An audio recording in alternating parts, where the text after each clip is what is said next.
You're watching the Chaos Protocol on Transplanar RPG, an all-transgender, people of color-led dark fantasy TTRPG show set in an original non-colonial, anti-orientalist multiverse. If you like what you see, please consider pledging to our Patreon to support the show and get access to a patron-only after-show, early podcast episodes, GM notes, character sheets, and even the chance for your tabletop OC to cameo in our series. Thank you so much for watching, and enjoy. The Chaos Protocol is a dark fantasy series that may contain content that is triggering for some viewers. Content warnings for this episode include complex relationships, public embarrassment, blood, fights between family members, romance, flirting, kissing, vampirism, alcohol and drinking, and death of loved ones. Arc 3, Episode 24, No Heart Shall You Keep. From Praying Beside the Teeth That Killed Me, by Connie Chang.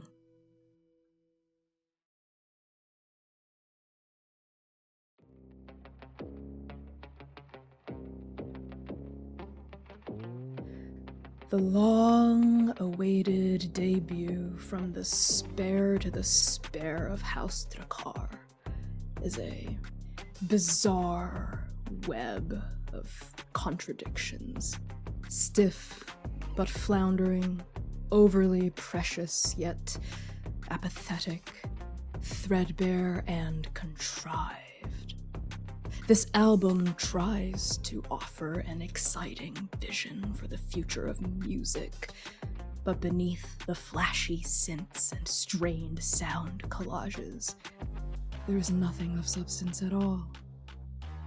The web is not without its merits. Yara Thakrar is clearly a skilled artisan.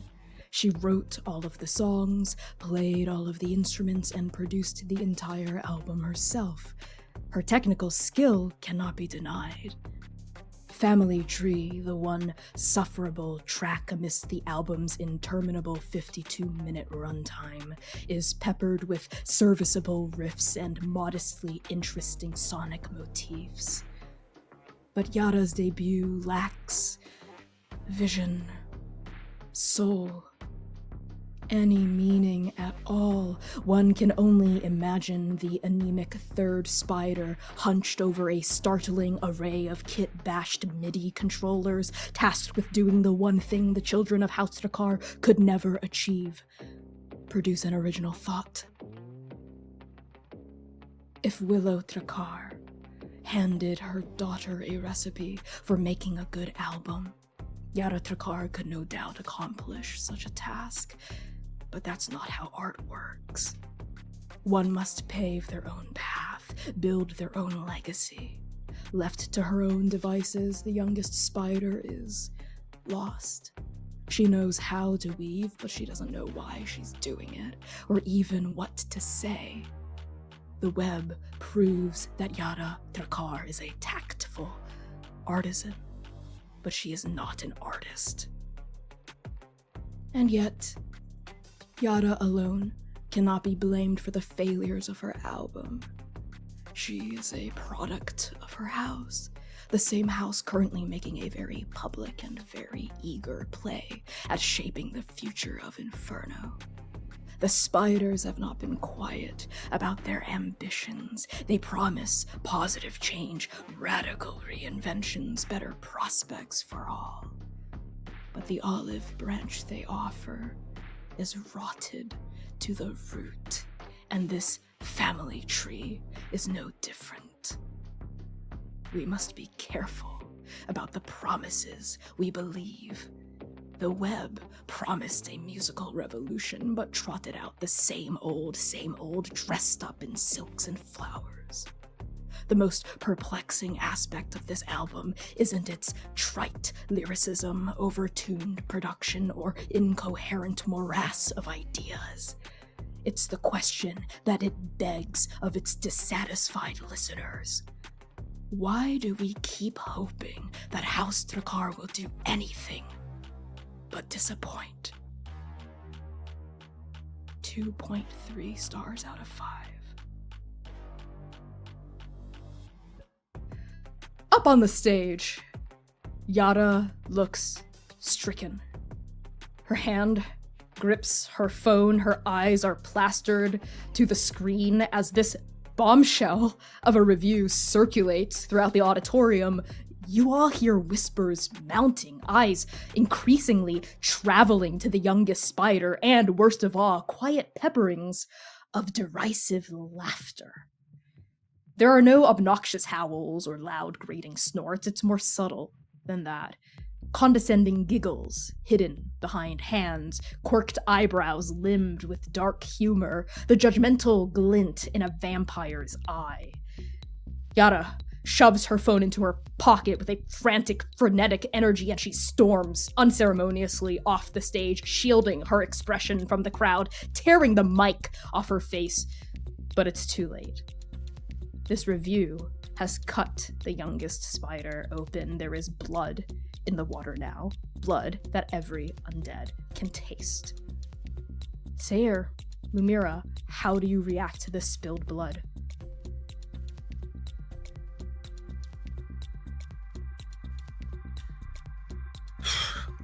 I think Lumièra feels it's hard to pinpoint. Like, part of it is deep hurt because she could tell that this was something that Yara was really proud of, and that this is something that they poured their heart and soul into. And it has to be the most crushing and devastating feeling to have someone just absolutely rip it and tear it to shreds. And then on the other half of that is a simmering anger. Not necessarily just at the review itself, but at the reaction of everyone else around. She thinks it's very disgusting that there are people that are snickering, especially in the presence of House Thakrar. And if people may feel however they want to feel towards Yara and even Ro, but Willow is there. And y'all are pulling this shit in front of Willow. Very corny. So I think that's that's really kind of where Lumièra is sitting at. So she's stuck between watching Yara and bouncing in between, looking at Yara, looking at Ro, and then looking for the rest of her team as well. Your eyes find Seir. Seir looks like a deer in headlights. The second the pear pad was raised to his eyes and he latched on to every word of this Songbird Studios. And as the name rings in his mind's voice, it sounds and screams like a thunderous omen. And it peels and radiates out like a throbbing wound to everything else in this space. Seir's mind is no longer about the words itself, the actual criticism. It is flared beyond that, as with every snicker and every chuckle, every negative reaction that occurs to the people in this room, there's that dreaded sound again, like a domino falling onto the ground. Doom, doom, doom, doom. And it is radiating out, and it freezes Seir in place, locking him to the ground. What has he done? What can he do? It's too much.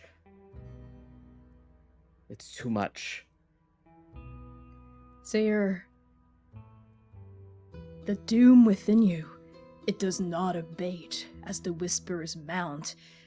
It struck when this review came in, but its specter does not lift. Not now. Something else is coming, something very, very bad. The sword has dropped, it has pierced flesh and drawn blood, but now it retreats, not to leave, but to hang over your head once more, a threat, an omen. Ro. Time moves fast. Time moves, slow, dreadfully, horribly, all at once. You can sense the wolves around you beginning to circle. Eyes trail Yara, eyes trail you. How do you staunch the bleeding? It is automatic. Ro is moving faster than anyone else in the room. As soon as they read the review, every word of the review, Ray put their phone quickly away and dashed in the direction that Yara is moving off of the stage, wherever it is that she's going, and they can't help but feel like Astor in this moment. Ray remembers the way that Astor had taken care of Rum and regrettably hadn't recognized it for what it was. And seeing Yara like this, seeing Yara so vulnerable and exposed in front of everyone, well, it reminds them a little of themselves. And maybe, just maybe, that means that Ro can help, can staunch this bleeding in a way that matters. And so Ray rushes across the room towards Yara immediately, not paying any mind to any of the other people around, because the first person that needs to be taken care of in this moment is Yara. You move immediately, single-mindedly, toward where you see Yara disappear behind the stage, but then Willow is there, cutting in front of you. Your mother's bright yellow eye is steady, unflinching, but there is something burnt beneath the surface, the root of an old, burdened tree smoldering with cold fire. A smoldering that isn't just for her house, isn't just for appearances, it's for you, for Yara. You see it hidden behind that perfect mask of her face, the concern, the care, the... She places a hand on your shoulder. Her fingers are cold and firm. And she says to you, "Do not falter. I will take care of this." Ro nods in response. And just as soon as Willow will allow room, we'll continue making that beeline towards Yara. Willow releases your shoulder immediately, inhales, and then strides toward the stage as you go behind it. And your eyes follow, briefly, head turning away from that track toward Yara for an infinity of moments, as your mother walks past a painting, hanging on the wall, a painting with a beautiful brass frame carved with ivy, leaves, nasturtiums. The ask is so clear, Ro. You remember his eyes, brown, yellow, asking you to see what he sees in the world around you, in the paintings he never got to make. The piece Willow strides past depicts a mother wolf in the midst of a snowstorm. Snarling and growling, she drips with wounds and blood, shielding her fleeing cubs from a pack of ravenous hunting dogs. When love is an illegible and forbidden tongue, the spiders speak in blood. Everything else is a performance. You find Yara behind the stage, under the large, private shadows of looming sound equipment and discarded dollies. She is pacing back and forth, back and forth. That mic has been long discarded onto the ground, and the makeup around her eyes is slightly smeared. Her hands are frantic in constant motion. She keeps touching her mouth like she wishes she was smoking. How do you approach her? Ro, in another time, not even that long ago, would have approached and immediately tried to fix everything that was wrong about Yara's appearance. The makeup smearing, the frantic movements of their body, all of it. But not today. Today, Ro rushes in, fixing the twinkling dupatta on their shoulder so that it doesn't fall off, and instead places a gentle loving hand on Yada's shoulder. And with a quiet, slow, ideally calming demeanor, will ask, Yada, are you okay? Yada flinches as though your hand were white hot and burning her, flinches away from your touch, and quickly says, I'm fine.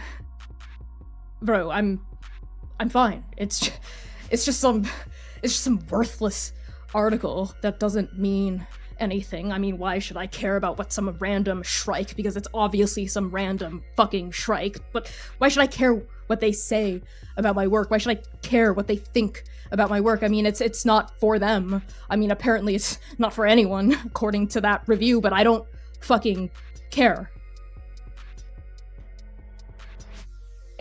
It doesn't matter what the Shrikes, what House Lanius thinks of your work. You know that they have it out for our house. Their opinions are not even real opinions. Your music. Their opinions. Well, did you see all of the other positive, wonderful reviews that you got? Yeah, well, maybe they're all just kissing Thakrar's ass and they're not saying what they actually think, and maybe this reviewer is actually saying what they're actually thinking, even if their opinion is worthless, because their opinion is obviously worthless, because it's obviously fucking Tavash, right? This is obviously, I mean, who writes like this? Who talks like this? Contrived? Anemic? Who uses words like that? Who do they fucking think they are? Pretentious son of a fucking asshole. Doesn't know what the fuck he's talking about. And Yada's voice breaks. And they quickly turn around, but it's very obvious that they're choking back a sob. Ro bristles at the mention of it obviously being Tavash. I mean, Ray knew. I think anyone who knows even a little bit about what happened between the two of them can tell who wrote the review. And for Yada to just say it plainly between the two of them, I think it takes Ro by surprise. But they take it in stride, and they hear Yada's voice break in that choked back sob, and they try again. Ro takes a step forward towards their little sibling, and they put a hand hesitantly and softly, questioningly, on Yada's back. You're right. You're right.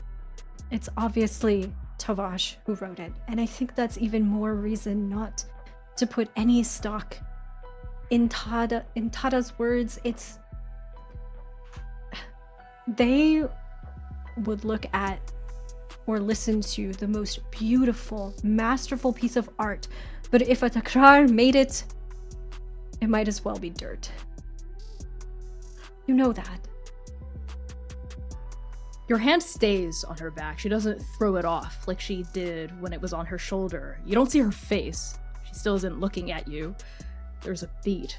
And then she says softly, and then with mounting fervor, whatever. It's fine, bro. I'm fine, because I don't care. I don't care. I don't care. I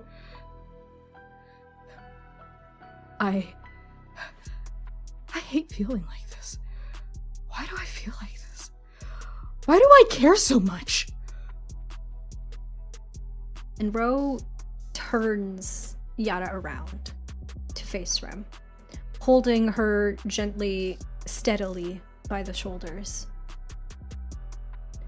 Yada, you are a good musician. You always have been. And I can see how much you care about your work, and that's why I wanted everyone else to see it too, to hear it too. Because you deserve to be recognized for it. No, this is doom, Ro! This feeling inside of me, it is ruin! It is calamity! It is the fall of our fucking house! It is exactly the thing I've been trying to avoid, exactly the thing I did avoid for years! For years! Like you never could, like you never did! I know how you're feeling. I No, went you through this don't! exact. I am not like you, Ro! You are a fool! You always were a fucking fool! Doing what you did with him! Like you weren't courting disaster for yourself and your house and for me! You should have never believed in me! You should have never told me to pursue this, to make this, to sing, to write! I was happy before this, not... Fuck, no, I wasn't happy, but I was fine. I was content. I had embraced it, Ro. I had embraced my place in the house, and I was fine with it. I knew what it meant. The endless performance, the political marriages, even the fucking assassination attempts. I was prepared for it. I was trained for it. But this? And Yada rips at her shirt so hard she shreds the fabric, tears of blood pouring down her face. Yada. Don't want this! I don't want to love my art, Ro. I don't want to care about this, but I fucking do. Okay? And it's your fault. It's all your fault! I told you I don't make art for people! How am I gonna come back from this? I will never be able to pick up my pen again without thinking about what your horrific fucking Shrike wrote about me, except it wasn't even about me, it was about you! Fuck you, Ro! Fuck you!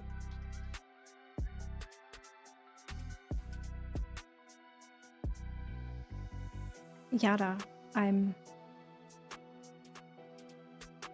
And Ro, I think, takes a deep breath, allowing Yada's feelings, Yada's hurt, to wash over Rem. Because Ray knows exactly what Yada's feeling, even if she doesn't think that they do. Ray recognizes themselves in Yada in this moment, and it breaks their heart. This is the exact thing that Ro didn't want to happen to Yada. And it's here, inevitable. Like it was going to happen anyway. Like it does to every single Thakrar in the house. And I think your way was wrong, maybe? Or at least here, it doesn't work. And so Ro takes a step back. And they fix their shoulders.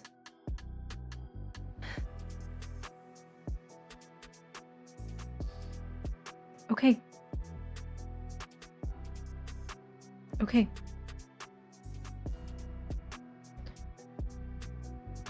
You're right that this is a mess that has a lot to do with Tavash, the Shrikes, House Lanius, and everything that they have ever done to our house, and something that we have to pay back tenfold. I'm so sorry that they did this to you. You don't deserve it.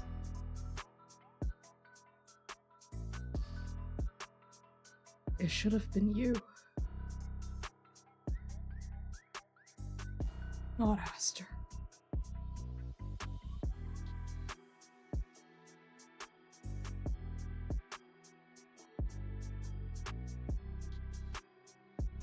And the mask comes back on Ro.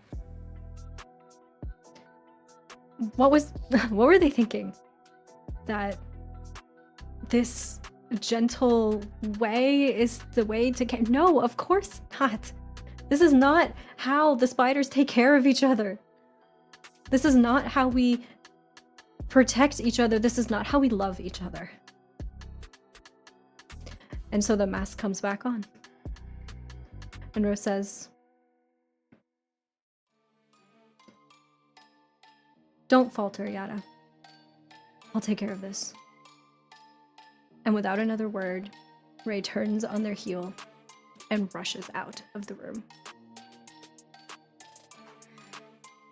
Seir, Lumièra, you see Ro peeling out from behind the stage. Ro, where are you headed? There's only one place that I could possibly go at this moment, knowing exactly who wrote that review, that critique, if we can even call it that. The archway. Where else would Tavash Lanius, the over-dramatic person that they are, where else would he be right now? So Seir and Lumièra, you see Ro making a beeline for the door, not sparing a second look at the party, not even pretending to play host anymore for the rest of the evening. And Ro, what expression does Nova see on your face? It is white hot rage. It is. You all saw Ro at the bloodbath when Jamie attempted to take Yada's unlife. That's nothing compared to what you see now. There is something so deeply personal and intimate about the anger that is flaring off of Ro's face right now. It is unrestrained, unbridled, raw, and deep-rooted like a tree that's been here for centuries. There is history behind this. As Ro heads toward the door, Willow Thakrar takes the stage. She does so with cold, unyielding steel, and she very quickly redirects Inferno's attention to the party at hand, sparing a few barbed words about vultures and opportunists. And that gets the crowd to stop snickering, to behave themselves, at least for now. A few attendees even look embarrassed about their behavior. Willow finishes her speech, walks off the stage, and a different kind of music starts playing to fill the space, the atmosphere in the room. The tension here doesn't dissipate so much as become masked. Masked by this new music, masked by smiles, masked by whispers. Willow weaves through the crowd like a slender hunter, deflecting and defending any remaining attacks against her daughter. It's not totally resolved, but the mood is better than the open, hemorrhaging wound from moments before. Lumièra, Seir, Yinghe, the three of you see Ro heading toward the doors. What do? This is gonna be bad. Seir is wide-eyed. His pupils are the size of saucers right now. He knows not what happened behind the stage, but he heard another domino drop. And this domino hit another, and the sound is echoing as if waiting, this hanging, this guillotine above the heads of everyone here. And Seir says, "We have to go. There's only Seir, doom." Wait. Hear me out.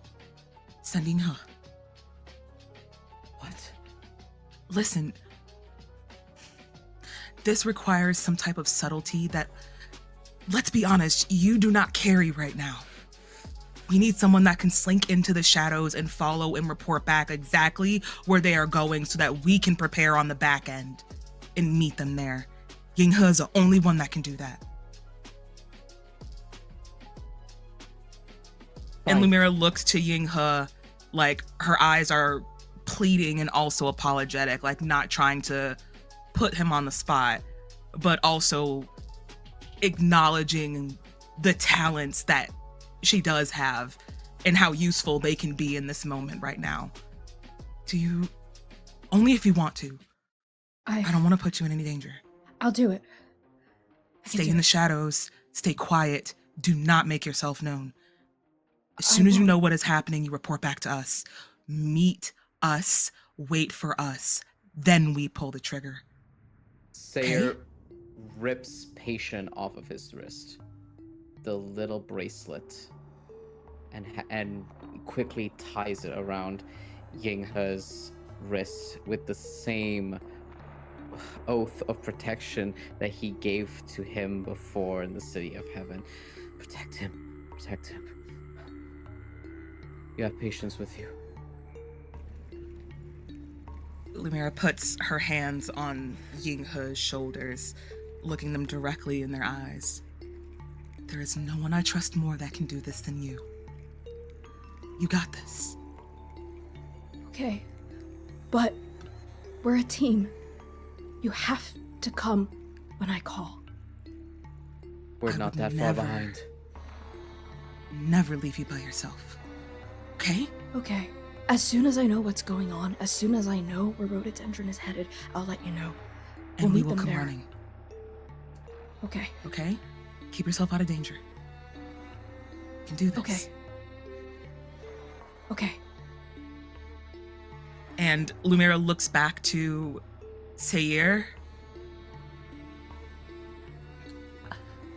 Go get Xainan. Tell him what's happening. I'm gonna go find Yara. Okay.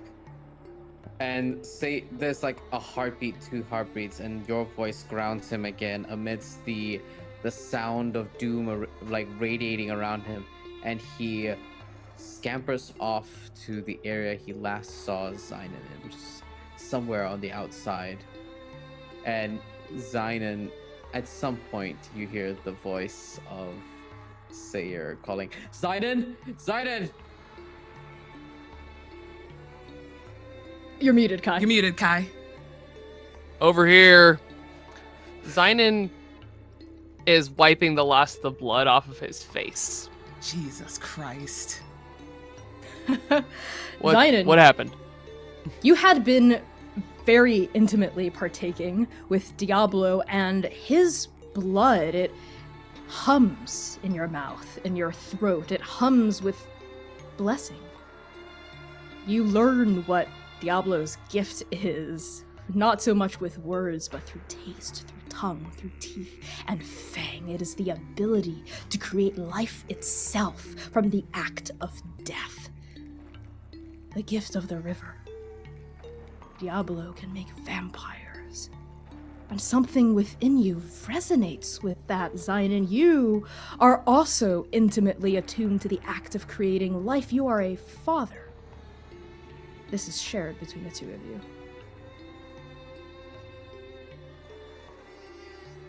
Xainan feels this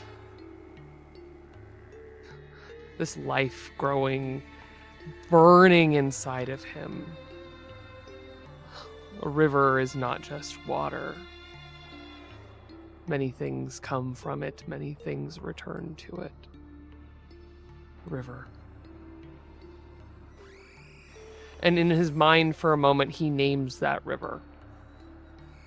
He names it the name that he knows belongs to it, the one that he is now uncertain he could look at, because within that there is some kind of gentle hand-holding sing. And he wipes the blood off of his lips and looks to Seir's arrival. Xainan! It's Ro. What happened? It's the Shrikes ruined the party. Ro's off her blood. Oh, shit.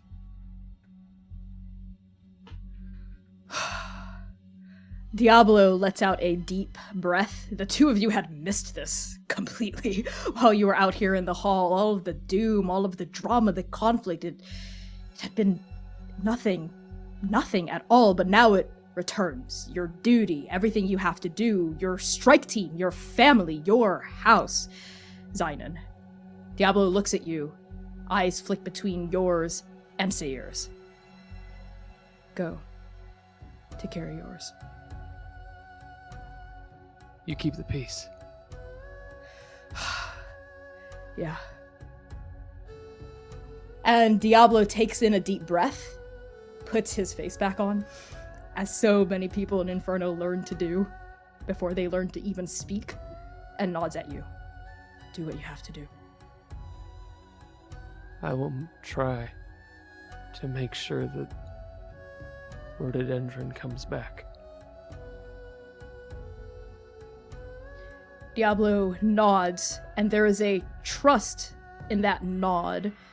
Given the time you've spent with him, you've intuited some kind of friendship, connection, bond, history between Diablo and Rhododendron. And he would not just trust anyone else to look after this matter of the middle child of the Thakrars. But this new bond you forged with them, they're placing a bit of that trust in your hands now. And Xainan doesn't say it, but thinks of the image of Diablo and Tavash's intimate moment sharing smoke. He doesn't know yet how far this goes, but he looks to Diablo. No death tonight. No second death. Make sure that doesn't happen. I'll do catch my up with best. you. I have a feeling I know where Rhododendron's going. All right. Seir. You see Seir's eyes, the pupil size of saucers, and he's like, "Come," and rushes back to where Lumièra is, with Lumièra. Xainan in tow. While Seir was fetching Xainan, you go off to find Yara. She is still backstage. Mere moments have passed since Ro left her, and you find her with her back turned to you, taking in a deep breath. On the way to wherever Lumièra saw Ro running from, she runs over by the bar and grabs 2 shot glasses and a bottle of like blood whiskey, essentially, and goes over to find Yara. And when she sees Yara like breathing, back turned to her, Lumièra doesn't say anything. She lets the sound of the shot glasses hitting the countertop announce her presence before she does. And she drops the bottle down and says, "I read once, opinions are like assholes. Everyone has one, but it doesn't mean it's clean." Lumièra, I didn't hear you. Sorry, I'm a little distracted. But I will be okay. I will be rejoining the party shortly. Don't bullshit me, Yara. Come drink with me. And Lumièra will pour 2 shot glasses, scooch one of the full ones over towards Yara. Fine, just one drink. And she scooches onto the bar stool, takes the blood whiskey, and knocks it back in like a single. It's one of those sipping whiskeys, you know? You're supposed to savor it, but she knocks that shit back and like slams the glass back down. Lumièra shows off a bit. She's been Inferno for quite a bit of time now. So instead, she just kind of smirks and leans over, picks up the shot with no hands, just an open mouth, tosses it back, and pops it back on the table. You're really starting to fit in here. Listen, I know we haven't gotten a chance to speak much, and you can take everything that I'm saying right now with a grain of salt, but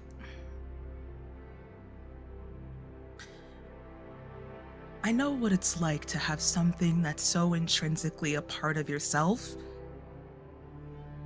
be denied.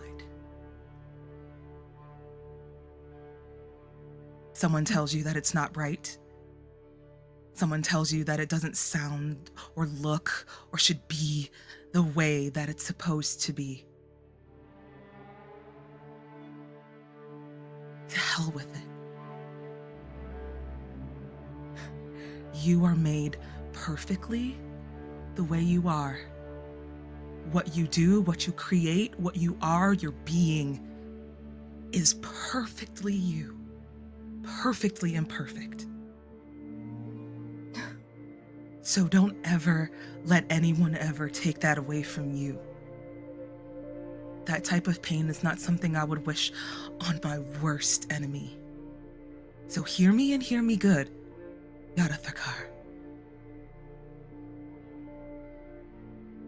Spiders are known to persevere. to be above. Hold that, honor that. Keep pushing with that. What you do, what you create, nothing, no one can take that from you. Be glad no one can.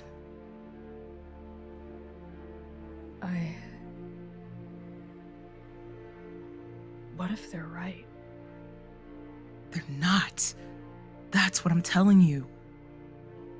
One asshole opinion in a room full of thousands of good ones. Before all of this, people were dancing and enjoying themselves. People liked it. That's what's important. The people that love you will never, ever disparage your work. They will never disparage who you are. What they will do is love you and hold you and push you through that. So focus on the people that love you, not Inferno as a whole. Love. My family. There's this curse. You're the second person that... I think I just did something terrible, Lumièra. What? Rhododendron. You're not thinking. It is your corpse and all the memories entombed within your living dead flesh that drives you forward. Memories of a love once had and lost, memories of anger and strife, memories of pain, violence, blood, death. You have no idea where you're going. You have every idea where you're going. You storm through Inferno like an undead, possessed, and Inferno parts before you. Nothing can stand in your way, not tonight, not ever again. Crowds stumble out of your way, cars slow down, bikers and buses honk in distress, but you pay them no mind. You stride past glaring red streetlights, traffic-choked intersections, letting your feet take you where you must. What single sentence rings through your head as you walk? I will take care of this. And a shadow follows you. And it is at that instant, Strike Team Nova, Lumièra, Xainan, and Seir, as the three of you reconvene by the bar. Lumièra, you asking Yara that question. All of your devices buzz, they ding with a urgent notification from Yinghe that just says one word. Archway. Fuck, we have to go. We gotta go. And we cut to the three of you rushing through these twisting streets. It is no easy task to make up for lost ground against Rhododendron Thakrar. They are fast, they are dexterous, they know these roads like the roots of their own fangs. But you three are no longer strangers to this city anymore as you catch up to Yinghe, who waits for you at an intersection and then rush across. You know these streets. At this point, it's your home, too, in a way, and so you follow. Shadows tailing shadow, propelled by the strong instinct that whatever this is greater than even Rhododendron themselves. Bao, damn you, I need to retake Bao! Oh, C's coming to get him. I need to get... He might meow again. Bao! Make sure we can see C in the background. Everyone's like, hi, C! He also doesn't want this.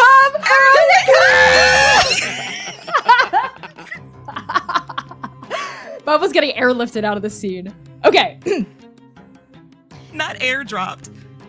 Getting airdropped back in the C's room. Pair dropped. Pair dropped. Okay.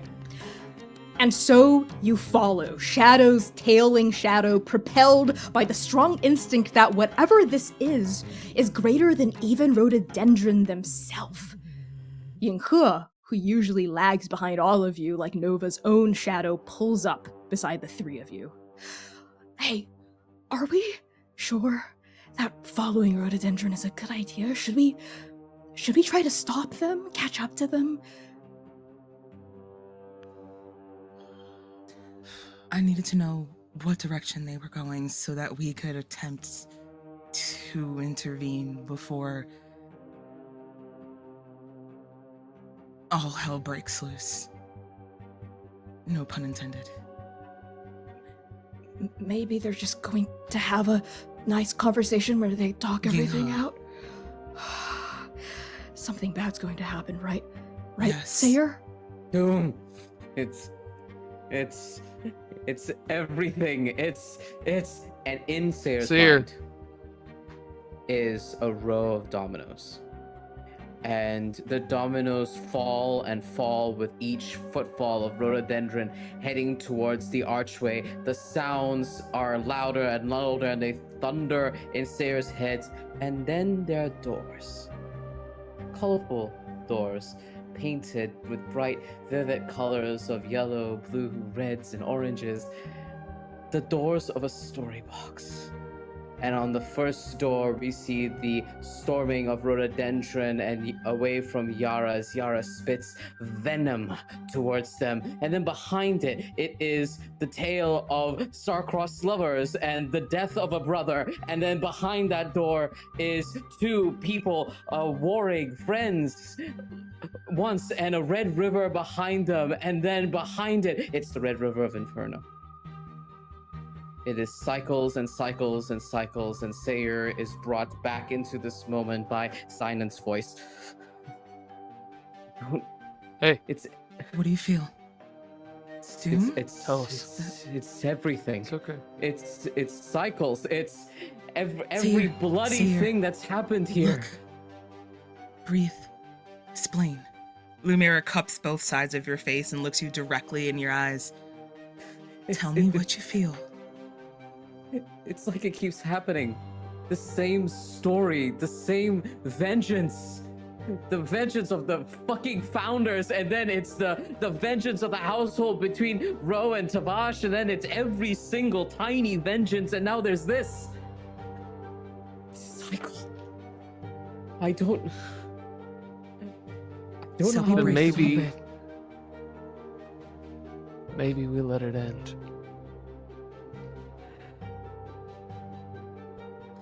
And Lumièra drops her hands around your face and looks over at Xainan, nodding her head in agreement. What do you mean? Well, you said it's If a there's- cycle. History does nothing but repeat itself for those who don't pay that much attention to it and lets it keep going on. So what if we set this cock up differently?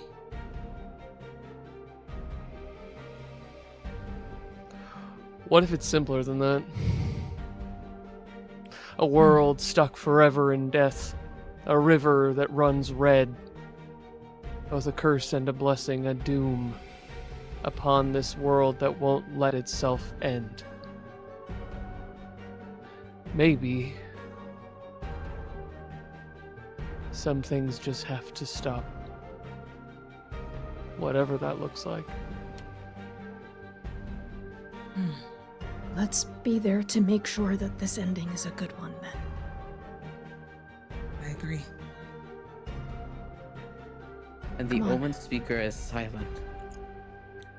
For all he knows is that doom is a bad ending. And he does not know what lies beyond this. Only that when it happens, he has to be ready for something. And then you arrive. All of you. You arrive at the place where all of this began, where all of this ended, where all of this will end. The Inferno Archway. It is a new moon, and it is dark as death. The archway looms like the promise of violence, an open gate of stone and wood straddling a narrow brook that travels all the way down to the Red River itself. An early winter breeze ruffles the dying leaves of stately oaks, carrying the scent of the one other person here, Tivosh Lanius. They stand on the opposite bank, framed by the open threshold of the archway. They lean thoughtfully against their cane, head cocked to one side, crimson glasses glinting in the starlight. They're looking at you, Ro. They are only looking at you. For a moment, Shrike on one bank, Spider and Nova on the other. There is only silence, only darkness, only you, Ro, and your beautiful, terrible Shrike. And then you speak, and the words that pour from you are too intimate, too sacred for anyone to understand aside from you and him. They are illegible to Strike Team Nova, to the Houses of Inferno, to me, to you, even to our beloved audience, for whom we perform and for whom we bleed. These words are not for us to hear, they are not for us to know. We could not comprehend them if we tried. What does this illegible love sound like to us who may never know its true form? At this riverbank, under this archway, where the twice-bitten, crowned by tears was born, they open their mouth, and out comes a snarl. Oh, Shrike heart, hid with a flowering face. Did ever vampire keep so fair a tomb? Beautiful tyrant, fiend in angelical, dove-feathered vulture, wolvish ravening lamb. Oh, nature, what hadst thou to do in hell when thou didst bower the spirit of a fiend in mortal paradise of such sweet flesh? Oh, that deceit should dwell in such a gorgeous palace. And the architect of sorrow responds. Inferno, what news? What is the Thakrar's doom? What sorrow craves acquaintance at my hand that I yet know not? Rhododendron, come forth,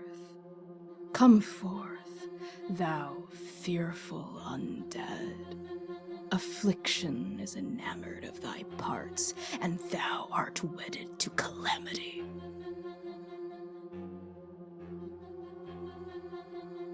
Unceremoniously. There is nothing else to do here. Ro's yellow eyes burn like raging fire, like the sun. And they direct all of that fire, all of that ire, all of that rage, all of that heartbreak, that betrayal at Tivosh. And they do not invite Tivosh to a duel. They break the edict of the Crimson Tapestry. And they rush at Tivosh, claws and fangs out, looking for blood. Strike Team Nova. Before you can move, respond, react to this collision of sudden, unceremonious, and yet incredibly intimate violence, there is a vibration in the air around you. And glowing and rising out of Lumièra's pocket is the Oracle. It buzzes in excitement, and it proudly proclaims, "Mission complete! The Shrike has been delivered to Rhododendron Thakrar. It is finally time to return to the Syndicate. Are you ready to go back now, Strike Team Nova?" And on the sound of silver meeting steel, we're going to end the session there. Thank you all so much for tuning into this episode of the Chaos Protocol. If you have enjoyed what you saw here tonight, please consider leaving us a positive review, joining the Discord server, or posting about us on social media. Not only does it help our creator brains when we are on the verge of burnout, it also helps us continue to reach out to sponsors to make this work possible. But before I introduce us any further, I'd love to pass along introductions to, starting with our incredible guest, Hamnah. Hello everyone, my name is Hamnah. I use any and all pronouns, and tonight I have been Rhododendron Thakrar, who is going to kill Tavash. That's just going to happen. Everyone, it's just going to happen. We need to accept that. Yes, I'm looking at you, Nova. But I am a TTRPG performer and producer. You can find me all over the internet at Lilith TTRPG, though I am most active on Blue Sky if you want regular updates. The thing that I will promote for tonight is that a new AP that I have produced called Lori's House is out now. Episode 1 is live and episode 2 comes out on Thursday.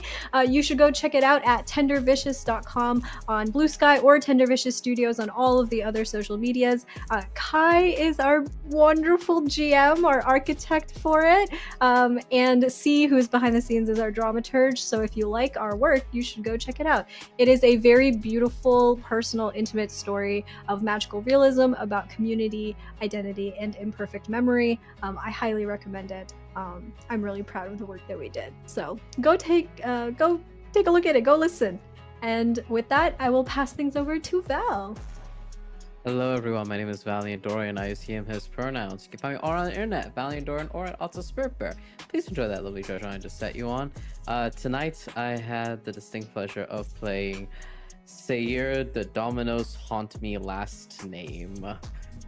Who uses he, they pronouns? I'm gonna pass it on over to the sexy vampire of the hour. Honestly, dang, good job. Go ahead, Kai. We did it, y'all. Hi everyone. I'm still in shock, but I am Kai. I use he, they, and she pronouns. You can find me all over the internet as Estelle of M. Ladris and over at Tendervicious Studios over on Lori's House, among 1,000 other places. So follow me for all of my many things that I'm doing. I'm bouncing on over to Samm. Hey y'all, I'm Samm Star. Use she, they, and the occasional they pronouns. You can catch me all across the interwebs at Lust for Life X. Mainly on Blue Sky. That's, I mean, me and social media are arch enemies. I kind of really use it for here. But if you want to know exactly what I'm doing in the space, that's more than likely where you should follow me to see my shit. Let's see. Yeah, wow, what a fucking episode. Let's pass it on out to the boss to send us on home for the night. The boss. One last final cast shout out to our incredible voice of Abina Zushur from the opening. That's Draconics on all social media platforms, namely Blue Sky. Drac is currently cooking up a very cool AP that's going to be coming out on the one-shot. Is that announced yet? Am I allowed to say? I don't know. Coming out soon. Forget what I just said, but it's coming out soon. Drac's working on it. It's really cool. We love you, Drac. We love you, hear anything. We love you, Drac. Oh, never mind. Wait, Drac is saying it's been announced.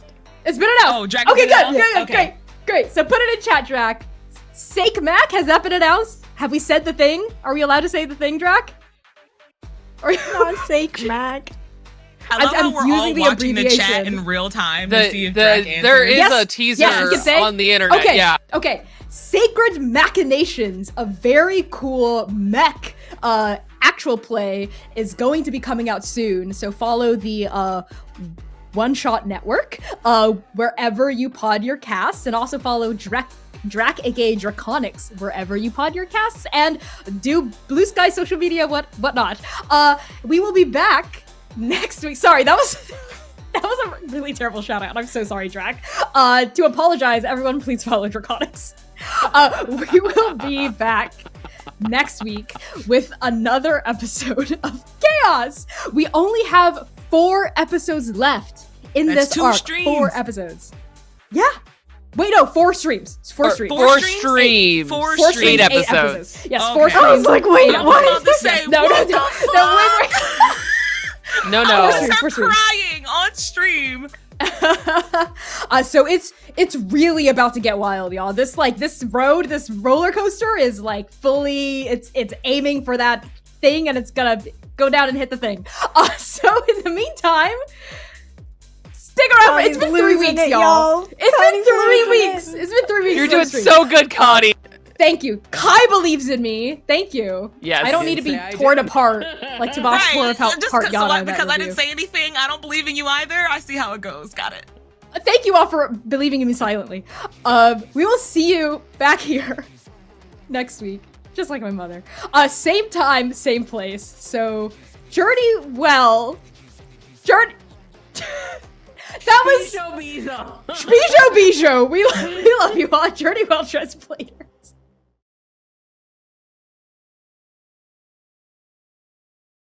Howdy, Transplaners! You know what time it is. It's sponsor Connie time with a word from Hero Forge.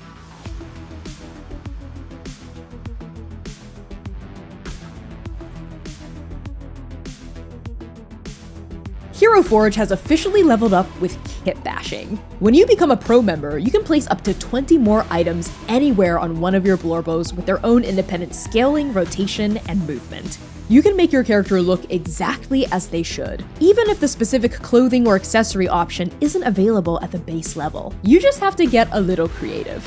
And because I love you, Transplaners, here's a special sneak peek at a kit bashed version of Oblivion. Just look at those wings and that base. This would not be possible without the power of kit bashing. The combinations are literally endless, and you can print your kit bashed Blorbos as plastic minis, standees, digital STL files, or even Hero Forge's brand new color statuettes. Color statuettes are twice the size of a regular mini, and just look at this. I mean, look at how massive this is, and especially in comparison to a regular mini, you can really get into all the nooks and crannies and details that wouldn't be as apparent on a regular sized mini. Just look at how Oblivion dwarfs Oka here. And also, if you're a GM, consider busting out one of these bad boys during a boss fight to really get your players shaking in their boots. Oblivion agrees. Unlock the true power of Hero Forge with a Hero Forge Pro subscription starting at $3.99 a month. Get in there and start creating at bit.ly/transforge. Now, let's get back to the show. Or more likely, just more of the waiting room. Trust in her will.